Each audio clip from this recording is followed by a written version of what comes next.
High everyone, मेरो नाम Diwas Dhakal, B pharmacy second year Hope international कलेजमा पढिरहेको छु। सो आई होप कति एउटै मात्रै भिडियो बनाए जस्तो लागिरह होला होइन। मैले तपाईँलाई भनेको थिएँ हिजो रिजल्ट आउँदैन भनेर, सो मोस्ट प्रोभाब्ली हिजो आएन।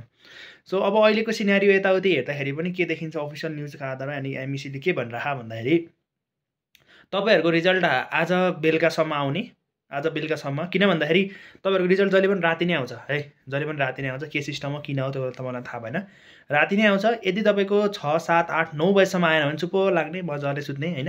आज आउँछ नै भनेको थियो है, आज आउँछ नै होला। आजसम्म आएन भने भोलिसम्म चाहिँ पक्कै आउँछ, किनकि आज आउँछ भनेर भनेको थिएँ मैले। माइट बी आज आउँछ नै। यदि आज आएन भने भोलि कन्फर्मै आउँछ होइन। यता अफिसियल न्युजहरू यताउति हेर्दाखेरि होइन, यसो उयो गर्दाखेरि आज नभए भोलि अवश्य नै आउँछ होइन। आज नै आउँछ लगभग आउन त होइन। तर अब आएन भने, इफ आएन भने कन्डिसन पनि छ त त्यहाँनिर। इफ आएन भने भोलि कसरी थाहा पाउने आउँछ कि आउँदैन भन्दाखेरि बेलुका एमइसी वेबसाइट चेक गर्नुहोस्। एमइसी वेबसाइट चेक गरिसकेपछि त्यहाँ आएको छैन भने चाहिँ अझै टाइम लाग्छ भनेर बुझ्दा हुन्छ। यानि कि लगभग 9 बजे 10 बजेतिर थाहा भइहाल्छ होइन। 9 बजे 10 बजेतिर ओभर सर्कुलेट हुन्छ तपाईँको रिजल्ट आउँछ भनेर। सो आज लगभग आउँछ, आएन भने भोलि चाहिँ कन्फर्मै आउँछ भनेर भने।